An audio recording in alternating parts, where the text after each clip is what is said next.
Etîk, estetîk û jineolojî mülkiye bir tane. Di her nivîsê de em bi têgihiştineke cuda jineolojiyê pênase dikin. Lêkolînên ku heta niha ji aliyê akademiya jineolojiyê ve hatine kirin û di belgeyên hatine amadekirin de xeta jiyana rast tê nîşandan.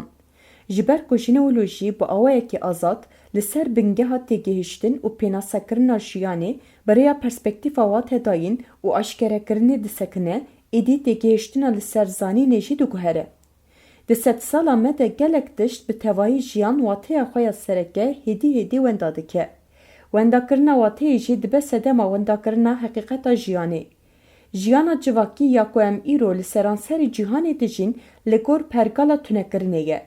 Li vir berjewendiyên civakê azadiya jinan û jîngeh nayên parastin. Ger berovajiyê vê yekê be, wê demê gelek tişt tê erînî bi cih werin.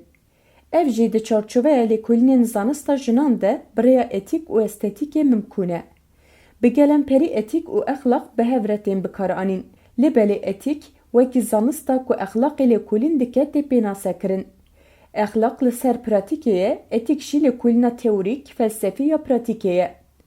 Di navenda etîk û estetîkê de lêgerîna bersiva pirsa em ê çawa bijîn heye. Bi hezaran salan e gelek fîlozof, pêxember û pêşengan hew daye bersiva jiyanê bidin.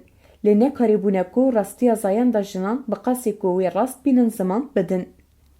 Rêberê gelê Kurd Abdullah Öcalan vê pirsê pir berfireh digire berçavan û rave dike ku ji perspektîfeke felsefî ve bersiva wê bi rêya etîk û estetîkê ve bêdayîn. Zanist, felsefe û huner têgihiştineke holîstîk a mirovayiyê gengaz dikin. Girîng e ku têkiliyên di navbera wan de ji nû ve werin sazkirin.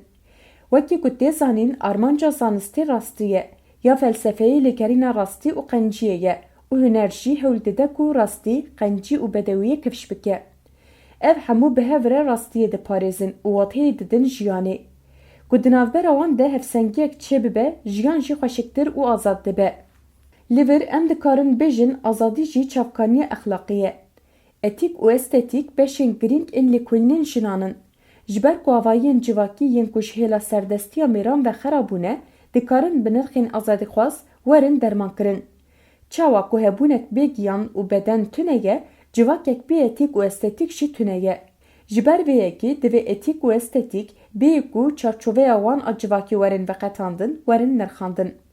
Ev di heman demê de bersiva pirsa divê em çawa bijîne, dideme û dê bi modernîteya demokratîk ve jî xwe bikîne watê û naveroka xwe ya resem. Ew sepandina pratîkî ya estetîkê ye, felsefeya bedewiyê ya ku li ser bingeha prensîba yên ku şer dikin azad dibin, yên ku azad dibin xweşik dibin û yên ku xweşik dibin tên hezkirin hatiye avakirin. Şerkirin ne tenê bi çekan dibe. Îro kes û bi taybetî jî jinên ku ji bo azadiyê tê dikoşin û dilêgerina rastiyê de israr dikin, li cîhanê deng vedidin. Jinên Kurd ên ku bi vê paradigmaya sed salê tev digerin jî li gor tewna exlaqî û siyasî ya ku di her civakê de heye, mora xwe li her qada jiyanê dixin. Gava ku ev tewna hanê li gor berjewendiyên civakê bê honandin, em dikarin bipirsin ku rastî û heqîqet, şerm û guneh çi ne. Ev jî ji naveroka xwe ya resen hatine dûrxistin. Şerm û guneh herî zêde bi laşê jinan, axaftina wê, kenê wê, porê wê ve tê girêdan. Lê rastî ne ev e, ya rast bikaranîna wê ya ji bo veşartina şerm, guneh û bêrûmetiya mirovan e. Li vir çand, huner û wêje dikarin di aşkerekirin û çareserkirina tiştên şaş ên ku bi civakê hatine qebûlkirin de roleke sereke bigirin. Numuneya herî baş a ku şermê pênase dike, di destana derwêşê Ebdî de xwe nîşan dide. Mêrên ku di parastina welatê xwe de nekarîn berpirsyariya xwe bi cih bînin, ji şermê nikaribûn serê xwe rakin. Şerma li vir ne ya jinan e, ya mêran e ku ji bo welatê xwe şer nekirine. Îro Kurd hem mêr û hem jî jin li rojava bi serbilindî pabendbûna xwe ya bi rûmet ji nirxên xwe re nîşan didin. Lêkolînên jinan ên li ser berhemên kevin û afirandina yên nû dê divê kelî û pêşerojê de jî têgihiştineke xurt bide û ji bo zanista jinan bingehê ava bike. Di gelek destan, stran û çîrokên cîhanê de nirxên civakî bi rêya jineolojiyê tên vekulandin. Di vê warê de destanên evînê jî belgeyên girîng in ku nirxên exlaqî û estetîkî yên civakê nîşan didin. Mînak di Ferhat û Şirîn, Arzu û Kamber de bilindayî, bedewî, qencî, rastî, berxwedan û xwezatên nîşandan. Tevî van hemûyan çand, huner û hestên neteweyî jî mirov dikare di destanên derwêşê evdî û edûlê û mem û zîn de bibîne. Di mesneviya Yusuf û Züleyxayê de jî derew, guneh û rûmet derdikevin pêş. Bi pêşxistina zanîna zanistî, perspektîfa felsefî û berhemên hunerî yên ku dêvan nirxan biafirînin jî di çarçoveya jineolojiyê de tên dîtin. Lêkolînên dîrokî yên di qadên çand û hunerî de hebûna jinan her tim girîngiya xwe parastiye. Di çêkirina tevnan, honandina cil û bergan de bi taybetî di afirandina nexşan de nêrîn û hestên jinan bi nîşandana reng û bedewiya xwezayê di rêza yekemîn de ne. Dîsa pêşîn hostayên ku alavên xwarin çêkirine jî jin bûn. Ew alav bûn bi nesaziya seramîka îroyîn. Her wiha bi gelemperî tê qebûlkirin ku müzik jî ji dengên xwezayê derketiye û bûye amûra parvekirina hest û remanan.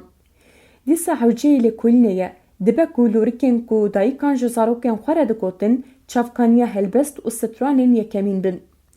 Hunera pêkersaziyê ya ku di vegera 35,000 salberiya zayînê navên jinan hema bêje qet nayîn behskirin. Di sedsala 15yan de navê pêkersaza jin a İspanyolî Luisa Roldan tê dîtin. Çima jinên ku di destpêka jiyana civakî û avakirina çand û hunerê de çalakin di vî warî de nayîn dîtin. Ev mijarek din e ku divê were lêkolîn kirin. Qadek berfire a ku li ser bê sekinandin jî qada wêjeyê ye. Di warên roman, helbest û berhemên nivîsandinê de başketina jinan xelet e. Ji ber ku cîhana hest û remana jinan pir berfire he û dikarin mîrateya herî girîng ji nifşên pêşerojê re bihêlin. Pêdivî heye ku ev qad ji aliyê wan ve were dagirtin. Baweriya me pê heye. Zanista jineolojiyê xwedî wê hêzê ye ku bi lêkolînên xwe yên li ser jiyanê de şe bide pêşeroja zanista giştî.